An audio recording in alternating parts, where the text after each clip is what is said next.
कहीं आप भूल ना कर बैठिएगा, इन पंक्तियों को लिखने वाला मैं चूरण नहीं बेचता हूँ, जी नहीं। ऐसी हल्की बात भी ना सोचिएगा। कौन सी हल्की बात? कि वह चूरण बेचने वाला स्वयं लेखक है। यह समझिएगा कि लेखक के किसी भी मान्य पाठक से लेख के किसी भी मान्य पाठक से उस चूरण वाले को श्रेष्ठ बताने की मैं हिम्मत कर सकता हूँ। क्या जाने उस भोले आदमी को अक्षर ज्ञान तक भी है या नहीं, और बड़ी बातें तो उसे मालूम क्या होंगी, और हम आप ना जाने कितनी बड़ी बड़ी बातें जानते हैं। इससे यह तो हो सकता है कि वह चूरण वाला भगत हम लोगों के सामने एकदम नाचीज प्राणी हो। नाचीज का मतलब है महत्वहीन, है ना। अब यहाँ पर लेखक इन पंक्तियों में ये कह रहा है कि मैं पाठक को चूरण वाले से श्रेष्ठ नहीं बता रहा हूँ, बल्कि मैं चूरण वाले को पाठक से श्रेष्ठ बताने की हिम्मत कर रहा हूँ। लेखक को नहीं पता कि भगत को अक्षर ज्ञान होगा या नहीं होगा। अन्य बड़ी बातों के बारे में तो उसे शायद पता ही हो, लेकिन लेखक कह रहा है कि मैं और आपसे मतलब जो पाठक है, जो पढ़ने वाला वर्ग है, वो बहुत बड़ी बड़ी बातें जानते हैं। उन्होंने बहुत बड़ी बड़ी किताबें पढ़ी हैं। इससे ये साबित हो रहा है कि हो सकता है भगत जो है वो एक बहुत ही सामान्य सा साधारण सा व्यक्ति भी हो, लेकिन आप पाठकों की विद्वान श्रेणी का सदस्य होकर भी मैं यह स्वीकार नहीं करना चाहता हूँ कि उस अपदार्थ प्राणी को, उस अपदार्थ प्राणी यानी भगत को, अपदार्थ यानी महत्वहीन, वह प्राप्त है जो हम में से बहुत कम को शायद प्राप्त है। लेखक यह स्वीकार नहीं करना चाहता है कि उस भगत को वह चीज़ प्राप्त है जो हम में से बहुत कम को मिल रही। उस पर बाजार का जादू वार नहीं कर पाता। वार मतलब हमला। माल बिछा रहता है और उनका मन अडिग रहता है। अडिग यानी जो इधर उधर ना डोले, हिले डोले ना, भटके ना। तो माल भले कितना बाजार में है, लेकिन भगत जी का जो मन है वो स्थिर है। वो इधर उधर नहीं दौड़ते, चीज़ों के प्रति आकर्षित नहीं होते। पैसा उससे आगे होकर भीख तक मांगता कि मुझे ले लो। हमने पिछले वीडियो में देखा कि पढ़ा कि भगत जी हैं जो चूरण बेचते हैं, और चूरण जैसे ही 6 आने का बिकता है वो बाकी का चूरण की पुड़िया फ्री में बांट देते हैं। वो उनका कोई भी दाम नहीं लेते। तो वो इस तरह से पैसे की तौहीन कर देते हैं, पैसे के महत्व को घटा देते हैं। तो यहाँ पर वही वाली बात कही है कि पैसा उनसे आगे से भीख मांगता है कि मुझे ले लो, लेकिन उनके मन में पैसे पर दया नहीं समाती। लेकिन वो पैसे पर दया नहीं करते और उसको बिना लिए ही छोड़ देते हैं। वह निर्मम व्यक्ति पैसे को अपने आहत गर्भ में बिलखता ही छोड़ देता है। पैसे को कैसा छोड़ देता है? आहत यानी घायल, गर्व यानी घमंड में, है ना। ऐसा गर्वित पैसा है जो जख्मी हो गया है, और उसको जख्म या तकलीफ़ किसने दी है? भगत जैसे व्यक्ति ने दी है। तो भगत उसको जख्मी कर कर, चोट पहुंचा कर क्या कर देता है? बिलखता ही, रोता चिल्लाता छोड़ देता है। ऐसे आदमी के आगे क्या पैसे की व्यंग शक्ति कुछ भी चलती होगी? पैसे की व्यंग शक्ति से मतलब पैसे के द्वारा किसी को चढ़ाने की शक्ति। तो ऐसे आदमी के आगे, कैसा आदमी? भगत जैसे आदमी के आगे पैसे की जो दूसरों को चढ़ाने की शक्ति है वो नहीं चलती है। क्या वह शक्ति कुंठित रहकर सलज्जी न हो जाती होगी? लेखक कह रहे हैं कि क्या ऐसे व्यक्ति के सामने जो पैसे की व्यंग शक्ति है वो कुंठित होकर, कुंठित से मतलब क्या है? अवरुद्ध होकर, गतिहीन होकर सलज्जी न रह जाती होगी, अर्थात शर्मिंदा नहीं हो जाती होगी। अर्थात पैसा जो है अपनी ताकत पर बहुत विश्वास करता है, दूसरों को चढ़ाने की जो शक्ति है उस पर उसको अटूट विश्वास है, लेकिन जैसे ही वो भगत जैसे व्यक्ति के सामने आता है उसकी वह ताकत एकदम हीन हो जाती है, उस कमज़ोर पड़ जाती है और वो भगत जैसे व्यक्ति के सामने शर्मिंदा होकर खड़ा हो जाता है।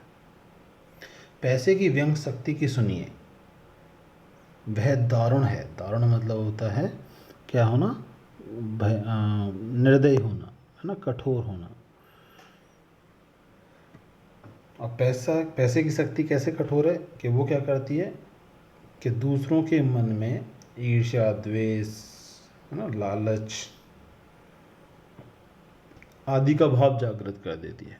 मैं पैदल चल रहा हूँ कि पास ही धूल उड़ाती निकल गई मोटर। वह क्या निकली मेरे कलेजे को कौंधती, एक कठिन व्यंग की लीक ही आर से पार हो गई। जैसी मोटर निकली तो मेरे कलेजे में यानी हृदय के अंदर एक कष्ट जागृत हुआ, एक तकलीफ उत्पन्न हुई, जैसे किसी ने आंखों में उंगली देकर दिखा दिया हो कि देखो उसका नाम है मोटर। आंखों में उंगली डालकर मतलब तकलीफ देकर, कष्ट देकर, चिढ़ाकर किसी ने मानो दिखाया हो कि देखो वो है मोटर और तुम उससे वंचित हो, यानी वो तुम्हारे पास नहीं है। वह मुझे अपनी ऐसी विडंबना मालूम होती है कि बस पूछिए ही नहीं। और उस वक्त लेखक ये महसूस करते हुए कह रहा है कि जब मुझे कोई कहता है कि मेरे पास वो सुख सुविधाएं नहीं है, मेरे पास वो मोटर नहीं है, तब मुझे वो अपनी स्थिति बहुत ही विडंबना मतलब कष्टकर मालूम होती है ना। वो मुझे ऐसी कठिन स्थिति मालूम होती है कि बस पूछिए नहीं, यानी अपनी तकलीफ़ को लेखक बता नहीं पा रहा है। मैं सोचने को हो जाता हूँ कि हाय, यही माँ बाप रह गए थे जिनके यहाँ मैं जन्म लेने को था। क्यों ना मैं मोटर वालों के यहाँ हुआ। उस व्यंग में इतनी शक्ति है कि जरा में मुझे अपने सगों के प्रति कृतघ्न कर सकती है। तो यहाँ पर जो व्यक्ति है जिसने मोटर को देखा है, वो अपने माँ बाप से घृणा करने लग जाता है, अपने परिवार से घृणा करने लग जाता है, माँ बाप के द्वारा किए गए उपकारों को भूल जाता है और वो ये कामना करने लगता है, अपने भाग्य को कोसने लगता है कि काश वो किसी मोटर वाले के घर पैदा क्यों नहीं हो गया। तो सिर्फ ये पैसे की शक्ति के कारण ही ऐसा हुआ, है ना। पैसे की जो तकलीफ़ देने की ताकत है उसकी वजह से ऐसा वो व्यक्ति महसूस करता है। और ज़रा सी देर में ही, ज़रा यानी थोड़ी सी देर में ही हमें अपने सगों के प्रति, जो हमारे सगे संबंधी हैं, जो हमारे अपने हैं, उनके प्रति कृतघ्न कर सकती है, यानी उनके प्रति हमें उपकार ना मानने वाला, उनके एहसानों को ना समझने वाला बना देती है। लेकिन क्या लोक वैभव की यह शक्ति, माफ़ कीजिएगा, लेकिन क्या लोक वैभव की यह व्यंग शक्ति उस चूरण वाले अकिंचित कर मनुष्य के आगे चूर चूर होकर ही नहीं रह जाती। चूर चूर क्यों, कहो पानी पानी। यहाँ पर लेखक कह रहे हैं कि भले ही ये जो पैसे की व्यंग शक्ति है ये लोगों को इस तरह से परेशान कर देती है, किंतु लोक वैभव की यानी संसार की सुख सुविधाओं की ये जो व्यंग शक्ति है उस चूरण वाले को, चूरण वाले कौन, भगत जी को, जो कि एक अकिंचित कर मनुष्य हैं। अकिंचित कर मतलब सामान्य से मनुष्य के आगे चूर चूर होकर, चूर चूर मतलब टुकड़े टुकड़े हो जाना, चकनाचूर हो जाना, हो जाती है। और चूर चूरी क्यों कहो, पानी पानी, पानी पानी मतलब शर्मिंदा हो जाना। यानी जो पैसे की ताकत अच्छे अच्छे लोगों को अपने बस में कर लेती है, अपनी ताकत के बल पर वो लोगों में घृणा, ईर्ष्या आदि भाव जागृत कर देती है, वैसी वो व्यंग शक्ति पैसे की भगत के सामने लज्जित खड़ी रह जाती है, क्योंकि भगत उस पैसे को महत्व नहीं देता है। तो वह क्या बल है जो इस तीखे व्यंग के आगे ही अजय ही नहीं रहता, बल्कि मानो उस व्यंग की क्रूरता को भी पिघला देता है। तो लेखक पूछ रहा है कि ऐसा क्या बल, क्या ताकत है उसमें जो उस तीखे व्यंग के आगे, कौन सा तीखा व्यंग, पैसे का, धन का, आदि का होना,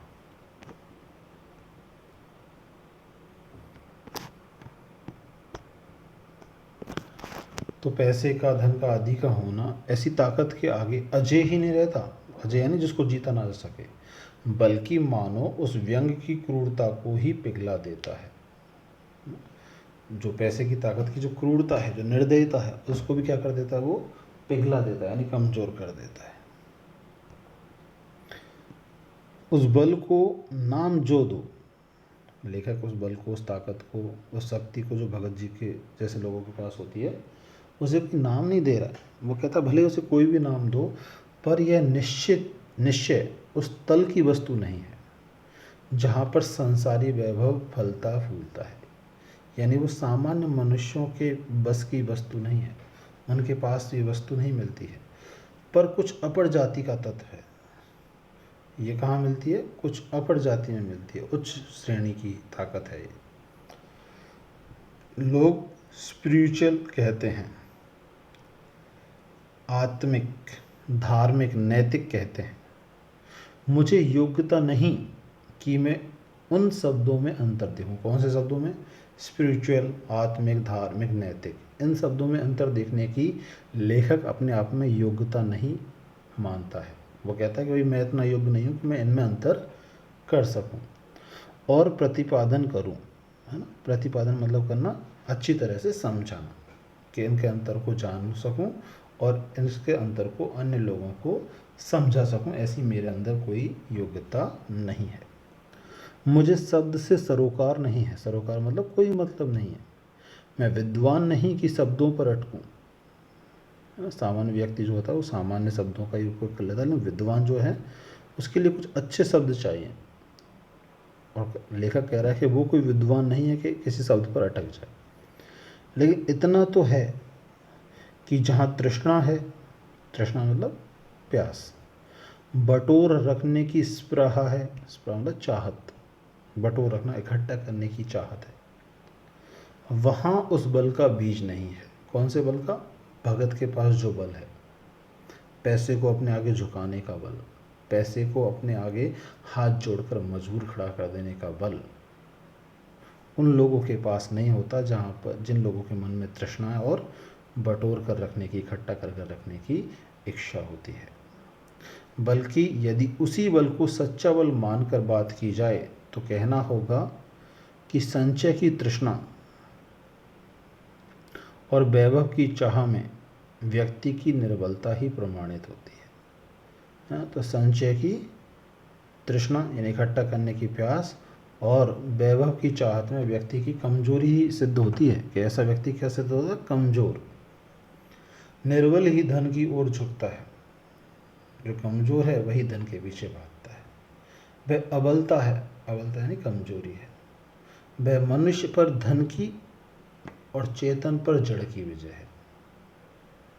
जो धन, जो कि एक निर्जीव चीज़ है, वो मनुष्य सजीव को जीत लेता है। इसलिए कहा गया चेतन और जड़। चेतन यानी सजीव और जड़ यानी निर्जीव, है ना। तो जो धन है वो मनुष्य को क्या कर लेता है? अपनी ताकत से जीत लेता है। जड़ चीज़ चेतन को अपने बस में कर लेती है। एक बार चूरण वाले भगत जी बाजार चौक में दिख गए। मुझे देखते ही उन्होंने जय जय राम किया, यानी दोनों ने एक दूसरे से अभिवादन किया। मैंने भी जय जय राम कहा। उनकी आंखें बंद नहीं थी और न उस समय वह बाजार को किसी भांति कोस रहे मालूम होते थे। यानी लेखक ने देखा कि उनकी आंखें बाकायदा खुली हुई थी और वो बाजार में किसी तरह की कोई कमी नहीं बता रहे थे। राह में बहुत लोग, बहुत बालक मिले जो भगत जी द्वारा पहचाने जाने के इच्छुक थे। अब हम और आपके बीच भी कई बार ऐसा होता है कि हम भी चाहते हैं कि सामने वाला हमें पहचाने।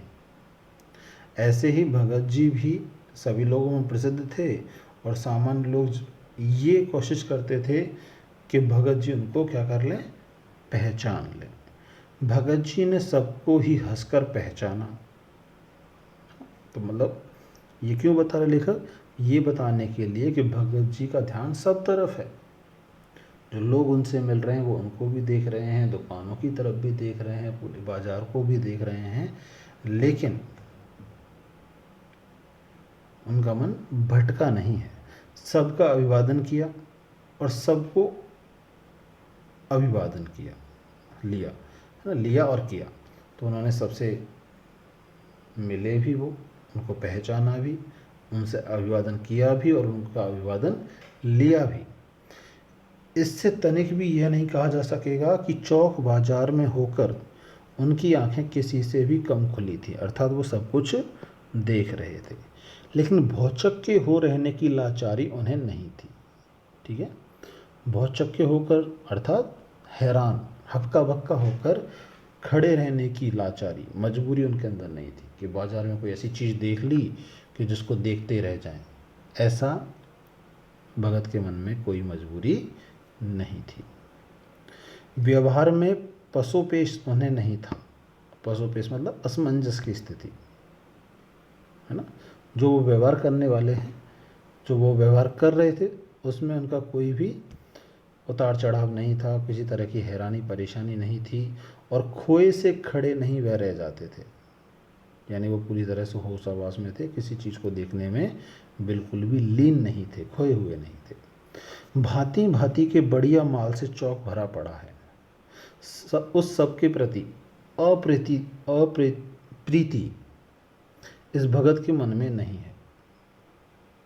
अप्रीति यानी बैर, बुराई भगत के मन में बिल्कुल नहीं है। जैसे उस समूचे माल के प्रति भी उनके मन में आशीर्वाद हो सकता है ना। बैर की तो बात ही छोड़िए, बल्कि वो तो सारे माल को क्या कर रहे हो, आशीर्वाद के भाव से देख रहे हो, ये बड़ा अच्छा माल है ना, इससे लोगों का भला हो, इस तरह का भाव उनके मन में हो सकता है। विद्रोह नहीं है, प्रसन्नता ही भीतर है। वो खुश हैं उस माल को देखकर, उस माल से उन्हें किसी तरह की कोई परेशानी नहीं है, क्योंकि कोई रिक्त भीतर नहीं है। विद्रोह कब होता है, जब हमारे अंदर कोई कमी होती है। हम बाज़ार में गए, हमने बहुत अच्छी कार या बाइक या जो भी कोई चीज़ हमें पसंद है वो देखी, हमारे पास वो चीज़ खरीदने के लिए पैसे नहीं हैं, तो हमारे मन में विद्रोह, ईर्ष्या, है ना, उत्पन्न हो सकता है। हम उस चीज़ की बुराई कर सकते हैं। लेकिन भगत के अंदर तो कोई रिक्त है ही नहीं। भगत तो किसी तरह की कोई इच्छा मन में रखते ही नहीं है, तो वो प्रसन्नता ही है उनके अंदर। देखता हूँ कि खुली आँख, तुष्ट यानी संतुष्ट और मग्न यानी खोया हुआ, वह चौक बाजार में से चलते चले जाते हैं। खुली आँखें हैं, मन संतुष्ट है और अपने में मग्न है वो, और वो चौक बाजार से चलते चले जाते हैं। राह में बड़े बड़े फैंसी स्टोर पड़ते हैं पर पड़े रह जाते हैं, पढ़ते हैं और पड़े रह जाते हैं, बड़ा अच्छा प्रयोग है यहाँ पर। तो वो पड़े रह जाते हैं, बेकार साबित हो जाते हैं। कहीं भगत नहीं रुकते, रुकते हैं तो एक छोटी पंसारी की दुकान पर रुकते हैं। पंसारी यानी जहाँ पर किराना का सामान मिलता हो। वहाँ दो चार अपने काम की चीज़ें ली और चले आते हैं। बाजार से हठपूर्वक विमुखता उनमें नहीं है। अब ऐसा भी नहीं कह सकते भगत ने ज़बरदस्ती अपने मन को नियंत्रण कर रखा है, ज़बरदस्ती वो अपनी इच्छाओं को भींच कर बैठे हुए हैं, ऐसा भी नहीं है। लेकिन अगर उन्हें जीरा और काला नमक चाहिए तो सारे चौक बाजार की सत्ता उनके लिए तभी तक उपयोगी है जब तक वहाँ जीरा मिलता है। यानी कहने का तात्पर्य है कि भगत को जो चीज़ चाहिए, बाजार का महत्व सभी के लिए तब तक है जब तक वहाँ वो चीज़ मिलती हो। उस चीज़ के मिलने के बाद बाजार का महत्व नहीं होना चाहिए। अगर हर व्यक्ति इस बात को समझ ले तो वो बाजार को सार्थकता दे सकता है भगत की तरह। तो हमें जिस चीज़ की आवश्यकता है उसी चीज़ के मिलने तक बाजार हमारे लिए उपयोगी होता है और होना भी चाहिए। भगत भी ऐसा ही करते हैं।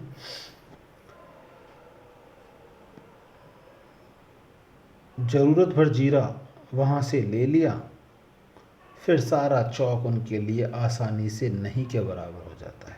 जितनी ज़रूरत है उन्हें जीरे की, वो जीरा मिलते ही सारा बाज़ार, चाहे उसमें कितनी भी अच्छी चीज़ें क्यों ना हो, उनके लिए वो नहीं के बराबर हो जाता है। अर्थात उनको ऐसा लगता है जैसे यहाँ पर अब और कुछ भी आवश्यकता वाली चीज़ नहीं है। वह जानते हैं कि जो उन्हें चाहिए वह है जीरा नमक, बस इस निश्चित प्रतीति के बल पर शेष सब चांदनी चौक का आमंत्रण उन पर व्यर्थ होकर बिखरा रहता है। प्रतीति का मतलब यहाँ पर क्या है? जानकारी। तो उनको निश्चित जानकारी है, निश्चित ज्ञान है कि उन्हें क्या चाहिए, और इसी ताकत के बल पर शेष सब चांदनी चौक का आमंत्रण। चांदनी चौक दिल्ली का एक क्षेत्र है जहाँ पर बहुत सारी दुकानें हैं, बहुत सारे अलग अलग स्टोर हैं। तो उस सब का आमंत्रण उन पर व्यर्थ होकर बिखरा रहता है, यानी उनके लिए किसी महत्व का नहीं रह जाता। चौक की चांदनी दाएं बाएं भूखी की भूखी फैली रह जाती है। भूखी की भूखी मतलब वो ग्राहकों को अपनी ओर लाकर उन्हें खा लेना चाहती है, उनका सब कुछ निचोड़ लेना चाहती है दुकानें। चांदनी से मतलब रौनक, जो सजावट है, वो क्या करती है? ग्राहकों को आकर्षित करती है कि वो आएँ और अपना सब कुछ उनके हवाले कर दें। लेकिन भगत ऐसा नहीं करते, इसलिए वो भूखी की भूखी फैली रह जाती है। क्योंकि भगत जी को जीरा चाहिए, वह तो कोने वाले पंसारी की दुकान से मिल जाता है और वहाँ से सहज भाव में ले लिया जाता है। सहज मतलब सामान्य, आसान से। इसके आगे आसपास अगर चांदनी बिछी रहती है तो बड़ी खुशी से बिछी रहे। भगत जी से बेचारी का कल्याण ही चाहते हैं। तो उस पंसारी वाली दुकान के आसपास कितनी भी रौनक हो, तड़क भड़क हो, रोशनी हो, अलग अलग अच्छी अच्छी चीज़ें ही क्यों ना हो, वो आराम से रखी रहें। उनको, भगत जी को किसी तरह का कोई, उनसे कोई परेशानी नहीं है, बल्कि वो तो उनका कल्याण ही चाहते हैं। यहाँ मुझे ज्ञात होता है कि बाजार को सार्थकता भी वही मनुष्य देता है जो जानता है कि वह क्या चाहता है। और लगभग ये पाठ का निष्कर्ष है अंत में। यहाँ पर जैनेंद्र जी कह रहे हैं कि बाजार को सार्थकता भी वही मनुष्य देता है जो जानता है कि वह क्या चाहता है। यानी जिसको ये पता है कि वो क्या खरीदना है, वही बाजार को सही मायनों में महत्व प्रदान करता है। और जो नहीं जानते कि वे क्या चाहते हैं, अपनी परचेजिंग पावर के गर्व में अपने पैसे से केवल एक विनाशक शक्ति, शैतानी शक्ति, व्यंग की शक्ति ही बाजार को देते हैं। यहाँ पर तीन बातें हैं: विनाशक शक्ति, शैतानी शक्ति और व्यंग की शक्ति। विनाशक आप जानते हैं, शैतानी हम बात कर चुके हैं, जो अपनी ओर सबको जकड़ लेना चाहती है, और व्यंग की शक्ति मतलब दुख देने की शक्ति ही बाजार को देते हैं। यानी अनावश्यक चीज़ें खरीदने से जो है बाजार को विनाश मिलता है, व्यंग की शक्ति मिलती है। ना तो वे बाजार से लाभ उठा सकते हैं, ना उस बाजार को सच्चा लाभ दे सकते हैं। सच्चा लाभ कब क्यों नहीं दे सकते? क्योंकि वो अनावश्यक चीज़ें खरीदते हैं। अनावश्यक चीज़ें खरीदने से बाजार का जो महत्व है वो घटता है। वे लोग बाजार का बाजारूपन बढ़ाते हैं। बाजारूपन मतलब यहाँ पर क्या है? दिखावे के लिए बाजार का उपयोग करना, छल कपट से बेकार की वस्तुओं को खरीदना। बाजारूपन में जो ग्राहक है और जो दुकानदार है, उन दोनों के मन में एक दूसरे का भला करने की भावना नहीं होती, बल्कि वहाँ पर हर कोई एक दूसरे से प्रतियोगिता करके ज़्यादा से ज़्यादा लाभ पाना चाहता है। तो वे लोग बाजार का बाजारूपन बढ़ाते हैं, जिसका महत्व है कि कपट बढ़ाते हैं। कपट की बढ़ती का अर्थ परस्पर में सद्भाव की घटी। जहाँ कपट बढ़ेगा, लालच बढ़ेगा, वह आपस में एक दूसरे के प्रति सद्भाव, अच्छा व्यवहार घटता चला जाएगा। क्योंकि लालच होने पर हम दूसरे के प्रति अच्छी भावना नहीं रख सकते। अगर हमारे मन में लालच है तो हम दूसरे का भला नहीं चाह सकते, बल्कि हम उससे कुछ छीनना चाहेंगे, कुछ प्राप्त करना चाहेंगे, कुछ लूटना चाहेंगे। इसलिए अगर कपट बढ़ेगा तो सद्भाव घटेगा। इस सद्भाव के ह्रास पर, ह्रास यानी कमी पर, आदमी आपस में भाई भाई और सुहृद और पड़ोसी फिर रह ही नहीं जाते। जब सद्भाव कम हो जाएगा तो जो मनुष्य है वो आपस में भाई भाई की तरह नहीं रह सकता, एक अच्छे पड़ोसी की तरह नहीं रह सकता, एक अच्छे हृदय वाले व्यक्ति की तरह नहीं रह सकता, क्योंकि उसके हृदय में क्या है? कपट है, लालच है। और आपस में कोरे ग्राहक और बेचक की तरह व्यवहार करते हैं। कोरे ग्राहक और बेचक, ग्राहक को ग्राहक कहकर समझा जाना चाहिए। तो कोरा यानी बिल्कुल प्योर, यहाँ पर किसी तरह का कोई मानवीय संवेदना नहीं है, किसी तरह की मानवता नहीं है। कोरे शब्द से ये साबित हो रहा है कि वो प्योर पूरी तरीके से विशुद्ध तरीके से ग्राहक और बेचक यानी बेचने वाले का व्यवहार करते हैं, मानो दोनों एक दूसरे को ठगने की घात में हो। दुकानदार इस तरह से करता है कि वो ज़्यादा से ज़्यादा उस वस्तु की कीमत ग्राहक से ले ले, और ग्राहक का भी प्रयास रहता है कि वो ज़्यादा से ज़्यादा बहस करके कीमत गिरा कर कम से कम दाम में उस वस्तु को ले जाए। तो दोनों एक दूसरे का जो है लाभ और हानि करने का प्रयास करते हैं। एक की हानि में दूसरे का अपना लाभ दिखता है ना। एक की हानि जरूर होती है उसमें, अगर एक की हानि होगी तो दूसरे का उसमें क्या होगा, लाभ होगा। और यह बाजार का बल्कि इतिहास का सत्य माना जाता है। ऐसे बाजार को बीच में लेकर लोगों में आवश्यकताओं का आदान प्रदान नहीं होता। ऐसे बाजार को बीच में लेकर यानी ऐसे बाजार को अगर हम माध्यम बनाएं तो लोगों में आवश्यकताओं का आदान प्रदान नहीं होता, बल्कि शोषण होने लगता है। अब आवश्यकता क्या है, जो ज़रूरी चीज़ है उनको खरीदना, वो चीज़ें नहीं, उनका आदान प्रदान नहीं होगा, बल्कि क्या होगा, शोषण होगा। शोषण किस तरह से होगा, अनावश्यक चीज़ों को बेचकर हम उस अनावश्यक चीज़ को खरीद लाएंगे। डिस्काउंट के नाम पर, छूट के नाम पर हमें जो अनुपयोगी चीज़ें हैं वो भी खरीदने पर मजबूर कर दिया जाएगा। इस तरह से हमारा शोषण होगा। तब कपट सफल होता है, निष्कपट शिकार होता है। जो ज़्यादा कपटी होता है वो सफल हो जाता है, जिसके मन में कपट नहीं होता, लालच नहीं होता, वो शिकार हो जाता है। ऐसे बाजार मानवता के लिए विडंबना है। और जो ऐसे बाजार का पोषण करता है, जो उसका शास्त्र बना हुआ है, वह अर्थशास्त्र सरासर औंधा है, वह मायावी है, वह अर्थशास्त्र अनीति शास्त्र है। तो ऐसे बाजार मानवता के लिए विडंबना कहे गए हैं, अर्थात एक बहुत ही बुरी स्थिति वाले कहे गए हैं कि ऐसे बाज़ारों में मानवता नहीं होती। और जो ऐसे बाज़ार का पोषण करता है यानी उसको बढ़ावा देता है, वह अर्थशास्त्र भी मायावी शास्त्र है, यानी विभ्रम पैदा करने वाला है। और वह अर्थशास्त्र अनीति शास्त्र है। अनीति शास्त्र इसलिए कहा गया है क्योंकि वो अन्याय करने वाला, अनीति मतलब अन्याय करने वाला शास्त्र है। अर्थशास्त्र का मतलब तो ये होता है कि लोगों के आर्थिक स्तर को ऊंचा उठाने का प्रयास करे, लेकिन यहाँ पर वो अनावश्यक तरीके से वस्तुओं के क्रय विक्रय की पद्धति को बढ़ावा देता है, जिसके कारण अर्थशास्त्र को अनीति शास्त्र के तौर पर लेखक ने बताया है। तो इस तरह से ये पाठ समाप्त होता है। अब आप लोगों के जो भी चीज़ें समझ में नहीं आई हैं, आप उसको मुझे कमेंट्स करके बता सकते हैं। आप सबका बहुत बहुत धन्यवाद।